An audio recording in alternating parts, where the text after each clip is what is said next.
Untuk kalian, para cowok yang sering melakukan seks bebas, entah dengan pacar atau melakukan open BO, tahu nggak, kebiasaan itu bisa menyebabkan dampak serius yang berbahaya bagi tubuh kalian. Di video kali ini, kita akan membahas apa saja dampak buruk kalau kita melakukan seks bebas, bagaimana penularan penyakit tersebut dapat terjadi di tubuh kita, apa saja pengobatannya, dan bagaimana cara mencegahnya. Saya Dr. Jeffrey Albari Tribowo, spesialis andrologi, ahli di bidang reproduksi pria yang berdomisili di Banjarmasin, Kalimantan Selatan. Setiap minggunya, saya rutin berbagi informasi kesehatan mengenai reproduksi, kesuburan, dan seksual pria di channel ini.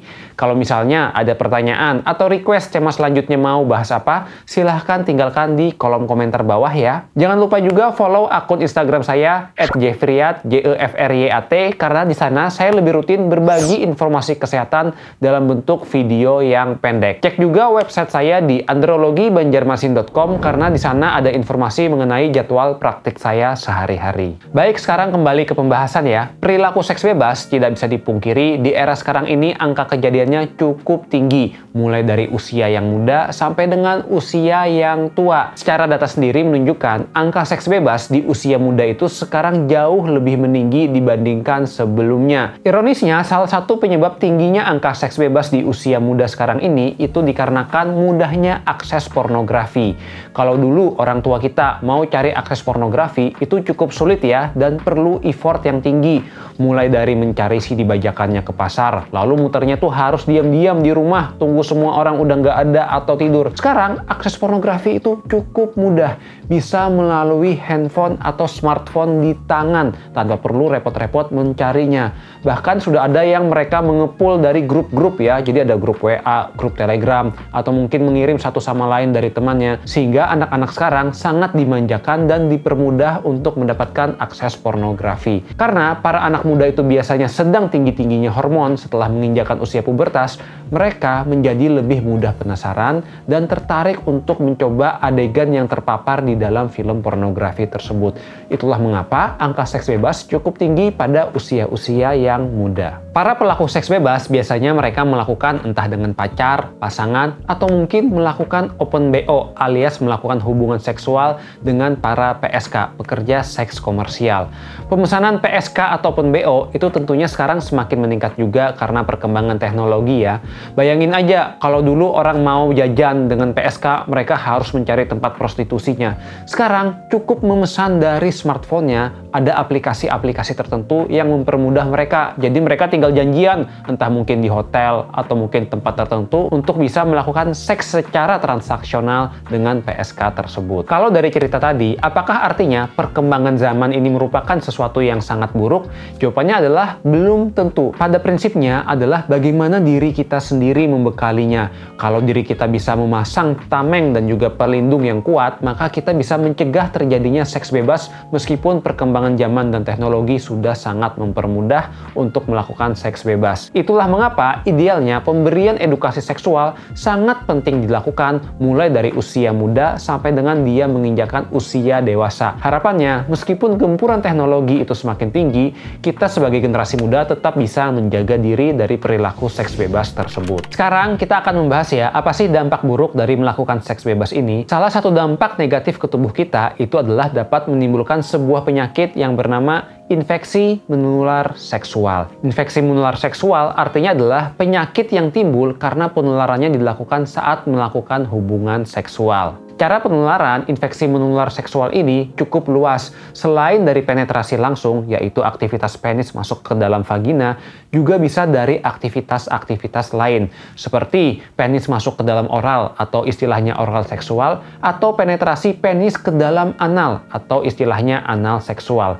Kedua aktivitas tersebut juga bisa terjadi penularan infeksi menular seksual. Ini yang sering menjadi kekeliruan ya, karena banyak yang menganggap, kalau melakukan oral seksual atau penis masuk ke dalam mulut itu masih aman karena tidak ada penyakit yang menular. Faktanya, infeksi menular seksual, penyakit-penyakitnya bisa menular juga ke dalam mulut. Makanya pada orang-orang yang mereka melakukan oral seks, bukan tidak mungkin pada perempuannya akan ditemukan penyakit di daerah mulut seperti jamur atau mungkin bentukan-bentukan bentukan yang aneh, juga luka di daerah mulut. Terkadang ada juga ya pria yang bingung, kok bisa dia terkena penyakit infeksi menular seksual padahal dia nggak pernah jajan, berhubungannya dengan satu wanita aja yang merupakan pacarnya, dan wanitanya itu sebetulnya cenderung bersih, nggak ada gejala penyakit keputihan atau apapun. Kok bisa pada prianya timbul gejala penyakit menular seksual?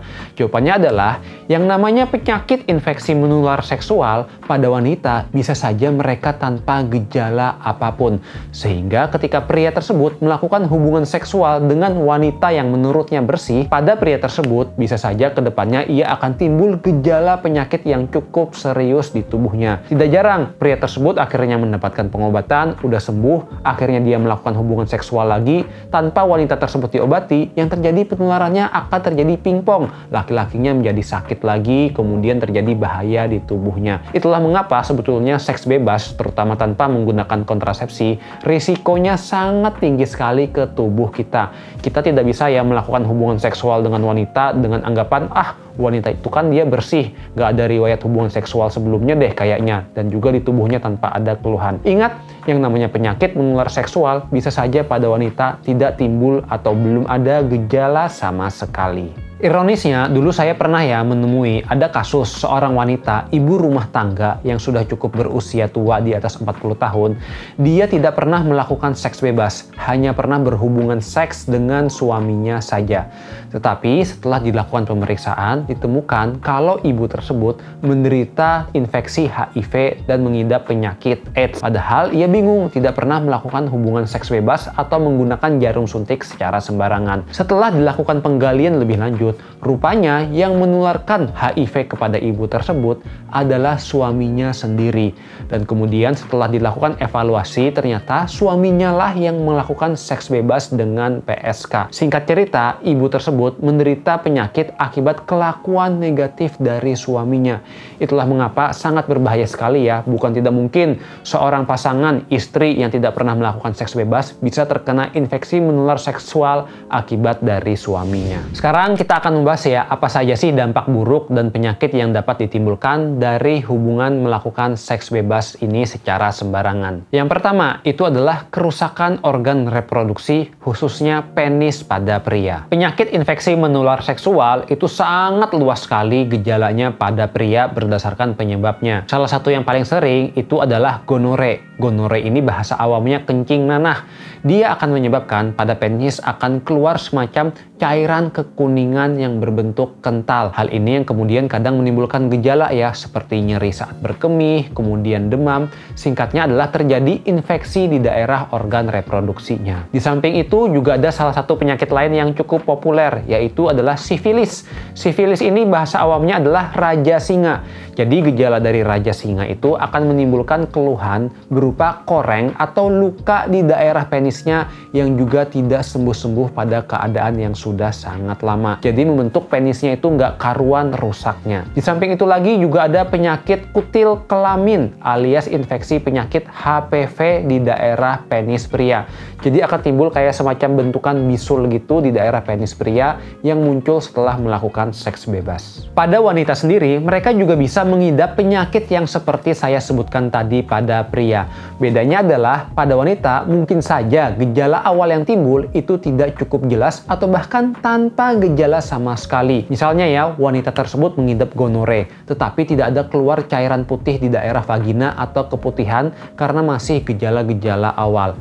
Tetapi meskipun tanpa gejala, mereka tetap bisa menularkan penyakitnya kepada pria. Hal inilah yang menyebabkan pada seorang pria, mereka dapat mengidap penyakit infeksi menular seksual saat berhubungan seksual dengan wanita yang tanpa ada terlihat penyakit apapun di tubuhnya. Dampak buruk yang kedua dari melakukan seks bebas itu adalah dapat menimbulkan penyakit serius di tubuh kita. Salah satu penyakit serius yang cukup berbahaya dan dapat ditularkan dari melakukan seks bebas itu adalah penyakit hepatitis dan HIV. Penyakit hepatitis itu merupakan infeksi virus yang menyerang pada daerah organ hati, atau mungkin kita populer dengan istilah penyakit liver. Gejalanya ini cukup luas di tubuh kita. Salah satu tanda yang cukup khas itu adalah dapat menyebabkan tubuh kita menjadi kekuningan, alias orang-orang bilang banyak banyak menderita sakit kuning. Selanjutnya itu adalah infeksi HIV yang kemudian dapat menyebabkan penyakit AIDS. Bahaya dari penyakit AIDS ini adalah dia dapat menurunkan sistem imun di tubuh kita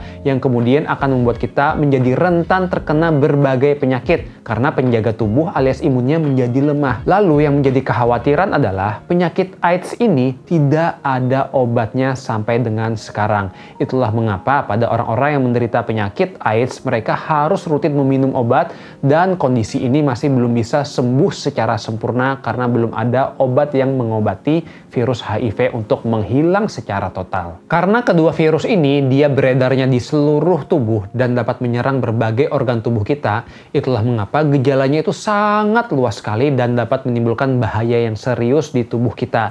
Bukan tidak mungkin gejalanya ini dapat menyebabkan kematian di tubuh kita kalau tidak ditangani dengan baik. Sekarang dampak buruk yang ketiga dari melakukan seks bebas itu adalah gangguan kesuburan yang permanen. Seringkali ada orang-orang yang mereka itu tidak takut untuk melakukan seks bebas karena mereka berpikir, kalau penyakitnya masih di daerah organ reproduksi, kan nanti bisa mendapatkan obat juga dari dokter, bisa langsung sembuh juga. Tetapi yang jarang tidak diketahui adalah penyakit infeksi menular seksual kalau terjadi berulang kali dan semakin lama gejalanya, bukan tidak mungkin ia dapat mengakibatkan komplikasi yang serius di tubuh, salah satunya adalah gangguan kesuburan dalam jangka panjang, bahkan bisa saja secara permanen. Hal ini dikarenakan infeksi virus yang saya sebutkan tadi, mereka dapat menyerang organ reproduksi pria dan wanita sehingga dapat menyebabkan gangguan kesuburan. Jadi misalnya ya pada pria, ada infeksi-infeksi virus yang kalau menyerang di daerah buah zakarnya dapat mengakibatkan gangguan produksi sperma atau bahkan kerusakan jalan organ reproduksinya sehingga spermanya tidak keluar. Itulah mengapa kalau pada pria maupun wanita yang mereka itu sering terjadi infeksi menular seksual, bukan tidak mungkin ke depannya mereka akan sulit mendapatkan keturunan. Terakhir, dampak buruk yang keempat itu adalah terjadinya kehamilan yang tidak diinginkan. Penting untuk diketahui, kehamilan yang tidak diinginkan itu dapat berdampak buruk baik fisik maupun mental, khususnya pada wanita. Karena pada wanita, biasanya mereka yang melakukan seks bebas itu adalah di usia-usia muda kurang dari 20 tahun. Pada wanita yang kurang dari 20 tahun, apabila terjadi kehamilan, hal ini dapat berdampak buruk ke organ reproduksinya. Karena organ reproduksinya belum matang secara sempurna untuk bisa terjadi kehamilan. Selain itu, tentu mental pada wanita yang terjadi kehamilan tidak diinginkan, mereka akan menjadi stres, down, dan cemas karena mereka belum siap untuk bisa terjadinya kehamilan dan memiliki anak. Alhasil, selama proses kehamilan atau mungkin proses melahirkan, mereka akan terjadi kesehatan mental yang semakin turun karena harus menanggung konsekuensi saat melakukan seks bebas yang berujung pada kehamilan. Baik, itu tadi ya 4 dampak buruk dari melakukan seks bebas. Sekarang pertanyaannya, bagaimana sih pengobatan penyakit-penyakit infeksi menular seksual pada seseorang yang sudah mengidap penyakit tersebut akibat seks bebas? Apabila memang seseorang ada yang mengidap penyakit seperti yang saya sebutkan tadi, sangat penting untuk mendapatkan pengobatan sesegera mungkin. Semakin awal, semakin baik. Karena kalau dibiarkan semakin lama, maka infeksinya itu akan semakin berbahaya dan dapat mengakibatkan komplikasi yang lebih berat pada tubuh kita. Terkait pemilihan pengobatan, itu harus sesuai dengan penyebabnya masing-masing. Sebagai contoh, kalau misalnya penyakitnya gonore, maka itu pengobatannya akan berbeda kalau penyakitnya itu sifilis. Sehingga untuk tahu apa nih penyakit yang diderita seseorang, kita harus melakukan pemeriksaan terlebih dahulu oleh dokter untuk ditegakkan kira-kira apa diagnosis penyakit yang mengidap pada seseorang tersebut. Pilihan pengobatan untuk penyakit infeksi menular seksual itu cukup beragam. Ada yang dalam bentuk suntikan, jadi disuntikan di bokong. Ada pula yang dalam bentuk obat minum, jadi dia harus diminum dalam kurun waktu beberapa hari. Intinya adalah berbagai pengobatan tersebut biasanya akan dipilihkan oleh dokter sesuai dengan kondisi tubuh dan penyakit yang diderita oleh seseorang tersebut. Pada seseorang yang sudah mengidap infeksi menular seksual, sangat penting untuk melakukan pengecekan pula pada pasangan yang ia melakukan seks bebas. Misalnya, ia melakukan seks bebasnya dengan pacar, maka sangat penting pacarnya ini juga melakukan pemeriksaan. Karena bukan tidak mungkin pacarnya tersebut juga akan menderita kondisi yang serupa. Kalau dibiarkan semakin lama, maka kondisinya dapat mengakibatkan penyakit serius juga komplikasi yang berbahaya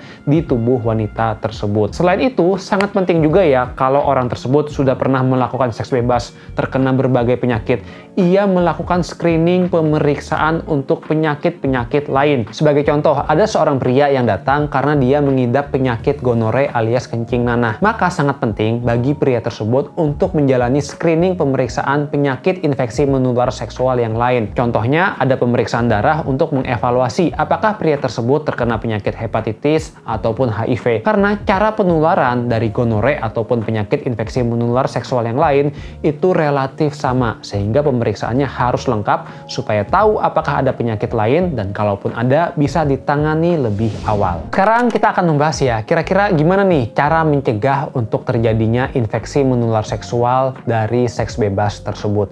Secara garis besar ada 5 langkah ya yang disingkat menjadi A, B, C, dan E. Kita akan membahasnya satu persatu. A yang pertama itu adalah abstinence, alias tidak melakukan hubungan seksual sampai dengan ia menikah dan memiliki pasangan yang resmi kelak.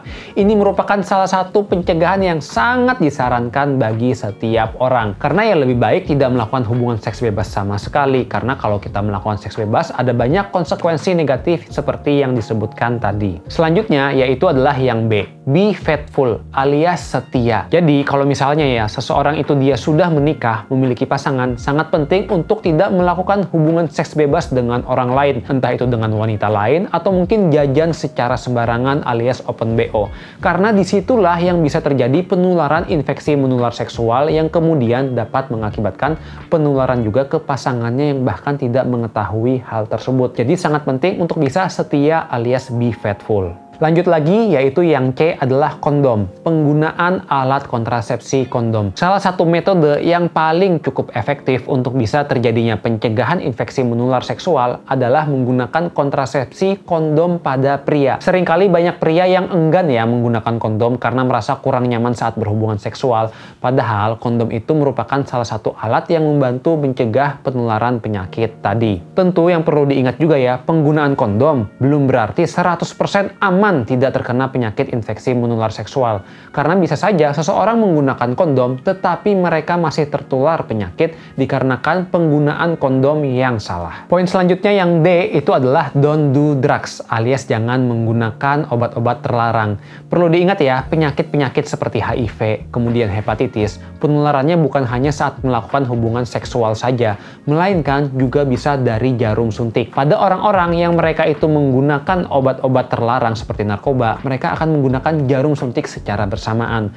Penggunaan jarum suntik yang bersamaan ini bukan tidak mungkin dapat mengakibatkan perpindahan virus dari satu orang ke orang lainnya sehingga mereka mengakibatkan infeksi pada seseorang tersebut. Terakhir yaitu adalah yang E.